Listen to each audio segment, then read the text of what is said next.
Ang kailangan nga ng pakwan ay malawak na espasyo. Parang China lang yan. Ang gusto nila ay malawak na teritoryo. Kaya nga itong pakwan dito malapit sa ating kusina na nasa maliit na espasyo at bukod pa doon ay daanan ito ng tao ay ililipat natin sa ginawa nating garden sa disyerto. At dyan na nga papasok ang ating part 3 ng ating garden sa disyerto. Pero bago ang lahat ay ipiprepare muna natin ang kanyang paglilibingan. Kanyang pagtataniman. Ay parang may pangitain na agad na hindi mabubuhay ang ating pakwan. At dahil purong buhangin pa nga ang ating garden, ay kukuha tayo dito malapit sa ating accommodation ng medyo lupa-lupa na. Kukuha rin pala tayo dito ng dahon ng malunggay at ng tissue.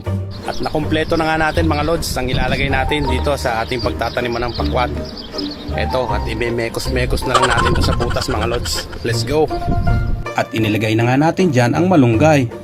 Ay parang magtitinola ang vlogger na walang viewer.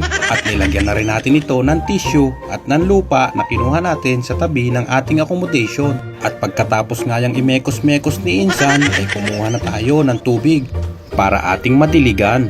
At bakit nga ba natin nilagyan ng dahon ng malunggay at ng tissue ang ating pagtataniman? Ito ay experiment ko lamang dahil nga ang malunggay leaves ay mayaman sa nitrogen na kinakailangan ng halaman at nilagyan ko nito ng tissue para may mag-hold ng moisture sa ilalim ng lupa. Comment down below kung pwede ang aking ginawa mga lods dahil hindi naman tayo professional na magtatanim.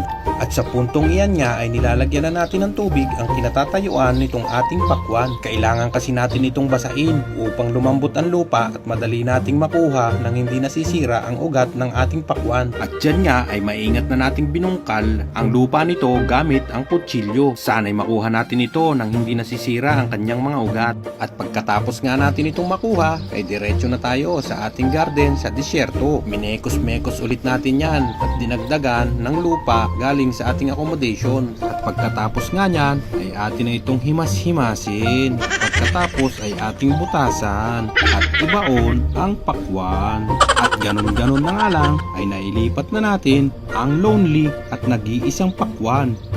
Ating pikpikin ng kaunti at atin na itong didiligan. At ako nga pala ay may pakiusap sa aking manonood. Sana naman ay i-like nyo ang video na ito.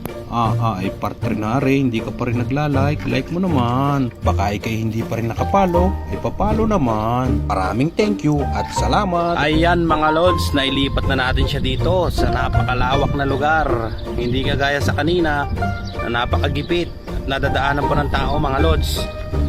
Sana mabuhay siya at mamunga mga lods.